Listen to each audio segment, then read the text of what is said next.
Generally ये जो reaction जो रिंग एक्सपेंशन और कॉन्ट्रैक्शन का कंसेप्ट है, ये जनरली हम लोग देखते हैं जब आपको कंपाउंड अल्कोहल्स प्रोवाइड कराए जाए।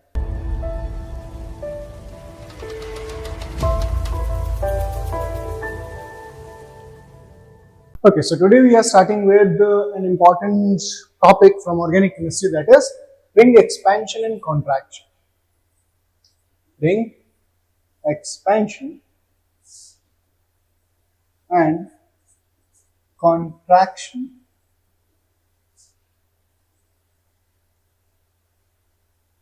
of compounds. जनरली ये जो रिएक्शन जो रिंग एक्सपेंशन और कॉन्ट्रैक्शन का कंसेप्ट है, ये जनरली हम लोग देखते हैं जब आपको कंपाउंड अल्कोहल्स प्रोवाइड कराए जाए, यूजुअली जब उनमें डिहाइड्रेशन कराई जाए हो। और स्पेसिफिकली दिस मेथड, अगर मैं बात करूं, this method is most often used for preparations of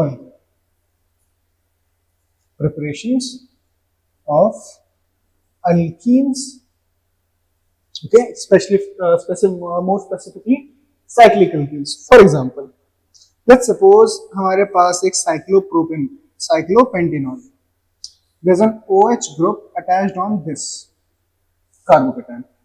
Now let's suppose अगर मैं concentrated H2SO4 यूज कर रहा हूं, okay,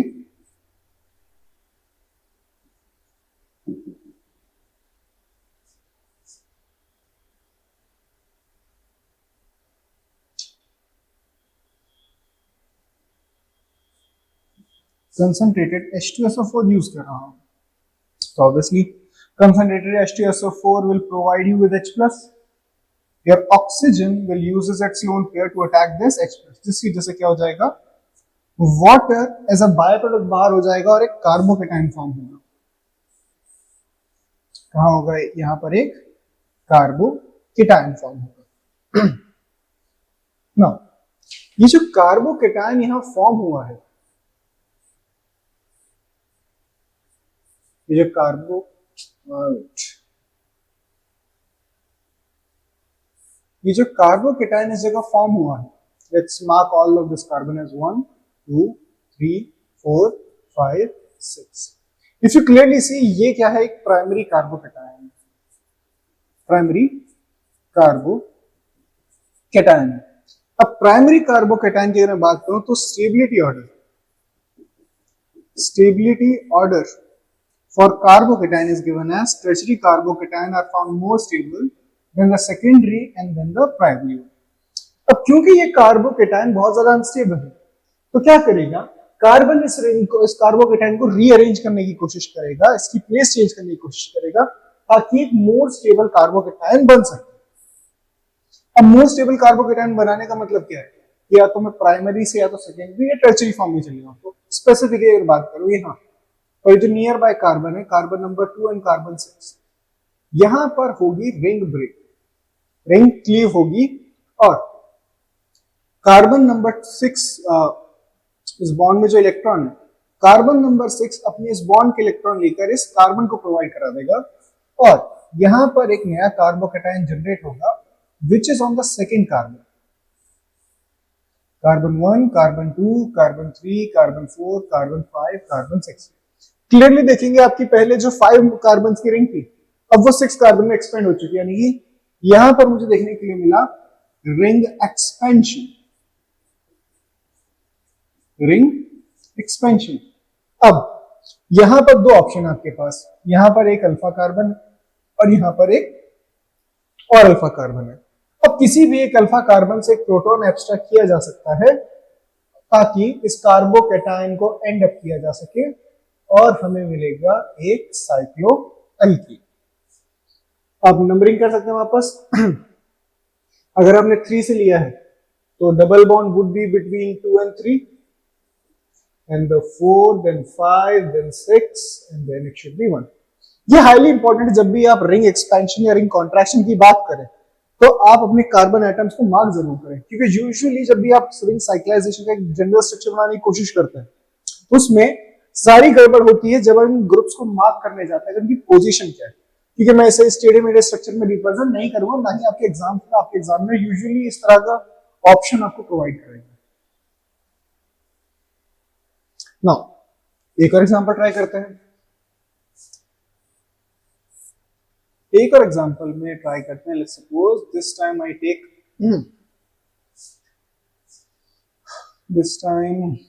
suppose there is Me group which is methyl और यहाँ पर OH लेता हूँ। Again concentrated H2SO4, ना concentrated H2SO4 लेते ही again H2O will be out as a byproduct और यहाँ पर हमें मिलेगा एक carbocation. Now again numbering of the carbon chain 1 2 3 4 5 based on that, क्योंकि अगेन यहाँ पर जो कार्बोकेटाइन है वो कार्बोकेटाइन है सेकेंडरी। याद रखिए जब भी आपके पास कोई कार्बोकेटाइन ऑलरेडी प्रोवाइडेड है, रिंग एक्सपेंशन और रिंग कॉन्ट्रैक्शन का मेन फीचर एक ही है कि या तो वो रिंग स्ट्रेन को कम करने के लिए हो रहा है, क्योंकि अगर मैं 5 बॉन्डेड रिंग की बात करूं इसमें ring strain compare to your 6 carbon chain would be lesser. So आपका रिंग एक्सपेंशन और रिंग कॉन्ट्रैक्शन का मेन फीचर है कि या तो हमें कार्बोकेटाइन की स्टेबिलिटी बढ़ानी है या फिर हमें रिंग एक्सपेंशन को जो हमारा रिंग के अंदर एंगल स्ट्रेन है उसे कम करना है। ये दोनों ही इसके साथ अकॉम्पनी किए जाते हैं। सो एट दिस मोमेंट अगर मैं बात करूं अगेन बॉन्ड के electrons will be distributed to this one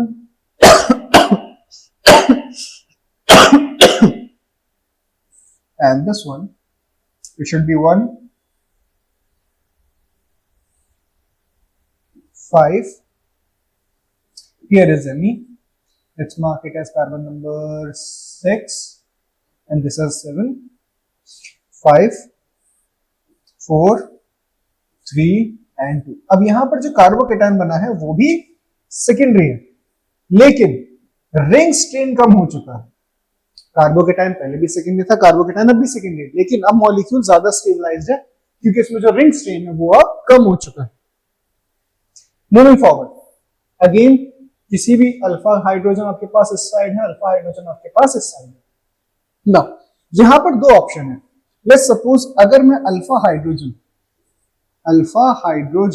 if I'm taking from carbon C2 carbon number 2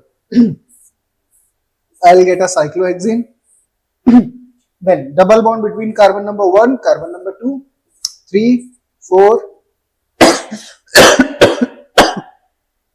5 6 and 6 carbon has a methyl group on it। अब इसे जरा सा छोटा कर लेते हैं। अगर आपके पास कभी भी कंपाउंड को बनाने की पॉसिबिलिटी है कि एक से ज्यादा प्रोडक्ट फॉर्मेशन हो सकता है तो आई हाईली रिकमेंड आप सारी की सारी पॉसिबिलिटीज को मेंशन किया करें। अब यहां पर पॉसिबिलिटी है this time let's say alpha hydrogen we are taking from your there is another hydrogen here that take it from C6 this case again bond carbon 1 carbon 2 carbon 3 carbon 4 carbon 5 carbon 6 this time 6 carbon has an Me group over it and there is a double bond between carbon number 1 and 6। now आपके पास दो different products हैं। अब जब आपके पास multiple products possible है तो आपके exam में यूजुअली क्वेश्चन फ्रेम करता है कि इनमें से which of the following would be a major product या ज्यादा स्टेबल प्रोडक्ट कौन होगा। तो अगर मैं बात करूं इस प्रोडक्ट की specifically this one, this should be your minor product, this should be your minor product। why? यहां पर हम लोग यूज करेंगे Setzer rule। Setzer rule states that the alkene would be formed in a major amount that is more substituted। here it has only one branch this one and one branch only दो branch, इसमें सिर्फ आपके पास दो branch मौजूद है इसलिए ये वाली alkene आपकी लेस स्टेबल है। बट अगर मैं बात करूं नीचे वाले प्रोडक्ट की, यहां पर एक ब्रांच आपके पास ये वाली है, दूसरी ब्रांच ये वाली है और तीसरी ये वाली है, तो इसके पास मोर ब्रांचेस है यानी ये ज्यादा सब्स्टिट्यूटेड है। इस केस में ये आपका क्या बनेगा मेजर प्रोडक्ट, इसकी क्वांटिटी ज्यादा होगी compare to the first product. So this is again for your ring expansion. आगे बढ़ते हैं।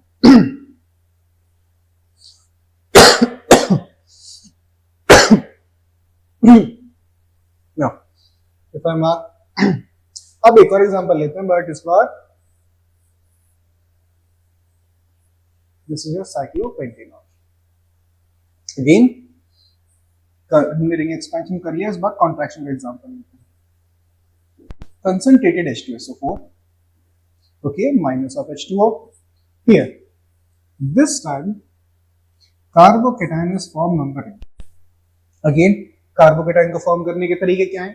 दो ऑप्शन है। आपके पास अल्फा हाइड्रोजन मौजूद है, ठीक, विच मींस आप एक H+ रिमूव कराकर एक डायरेक्टली एल्कीन फॉर्म कर सकते हैं, and this will be your major product. I am directly marking it here.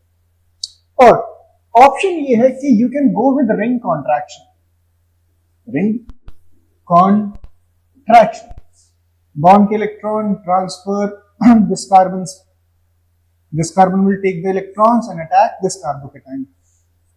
A 4-membered ring would be formed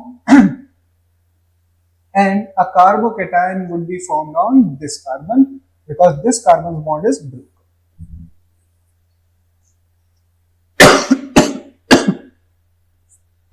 Now again, alpha hydrogen, there is a hydrogen present, minus of H plus, and we get this as minor product. Now ये minor product क्यों है? Obviously क्योंकि यहाँ पर ring strain ज्यादा है, double bond externally lie कर रही है, according to Setzer.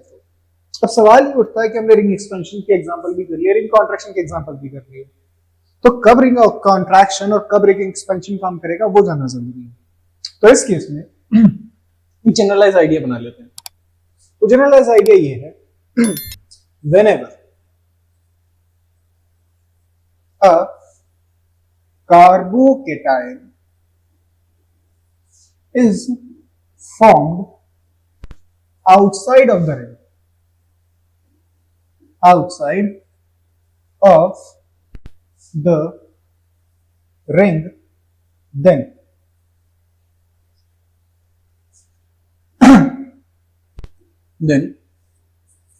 ring expansion will occur.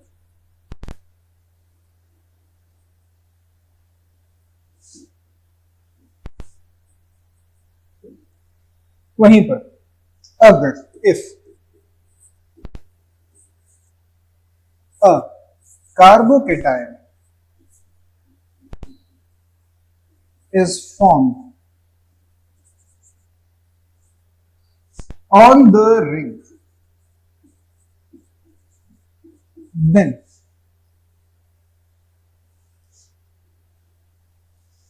ring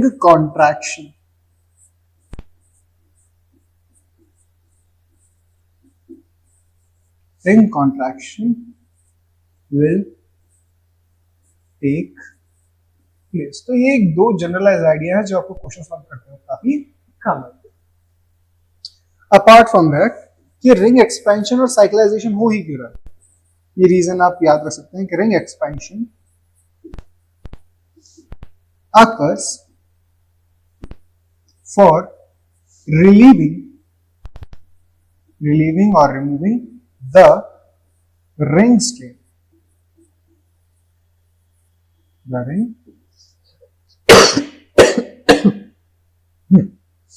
now अब अल्कीन फॉर्मेशन के अलावा तो इंपॉर्टेंट टॉपिक है जिससे आपके क्वेश्चन पूछे जाते हैं, जिसमें से एक का नाम है हीट ऑफ हाइड्रोजनेशन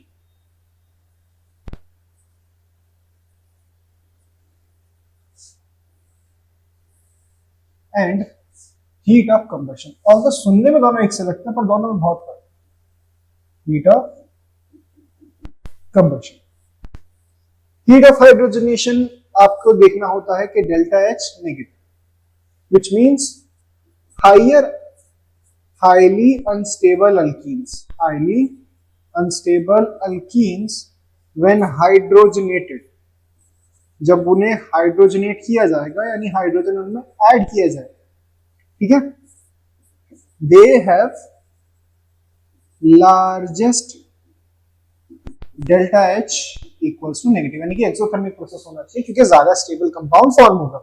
इसका मतलब मैं ये कह सकता हूं कि जो हीट ऑफ हाइड्रोजनेशन वो ज्यादा इस बात पर डिपेंड करती है कि आपकी अल्कीन अनस्टेबल कितनी है। अल्कीन अनस्टेबल कितनी है। वहीं पर अगर मैं बात करूं हीट ऑफ कंबशन की, again same case, delta H negative होना चाहिए, heat of combustion directly proportional है अगेन अल्कीन की अनस्टेबिलिटी पर। तो सवाल उठता है अगर दोनों बिल्कुल एग्जैक्टली सेम है, कोई फर्क ही नहीं, तो एक ही दो अलग टर्म पढ़ने की जरूरत क्या है। दो अलग टर्म पढ़ने की जरूरत इसलिए है, फॉर एग्जांपल लेट्स सपोज अगर आपके पास मल्टीपल अल्कीन्स मौजूद है मान लीजिए आपके पास अल्कीन ये वाली है, आपके पास अल्कीन ये वाली है, आपके पास अल्कीन ये वाली है। इन तीनों में अगर मैं हाइड्रोजन ऐड कर रहा हूं, ये सब मुझे एक ही तरह का अल्कीन देंगे जो कि है ब्यूटेन। बट स्टेबिलिटी की बात करें, सो स्टेबिलिटी में सबसे ज्यादा स्टेबल आपके पास ये वाली है, इसका मतलब इसका होगा delta H least negative value होगी then this one and this would be died based on stability. ऐसे केसेस में आप क्या निकालते हैं, जब भी आपके अल्कीन्स हाइड्रोजनेशन पर एक ही तरह का अल्कीन रिजल्ट करे, उस केस में हम क्या कहते हैं कि जो आपका हीट ऑफ हाइड्रोजनेशन फाइंड की जाती है। वहीं पर अगर मैं बात करना चाहूं हीट ऑफ कंबशन की, for heat of combustion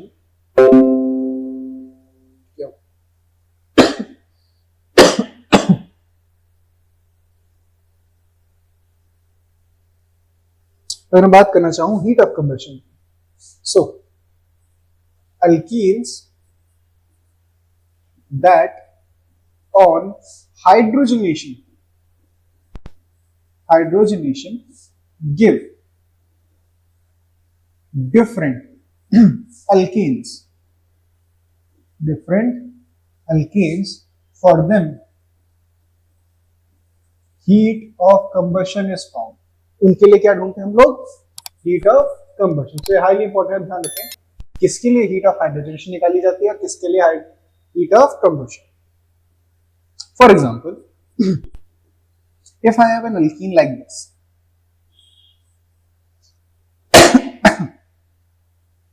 okay, and at the same time I'm having an alkene like this।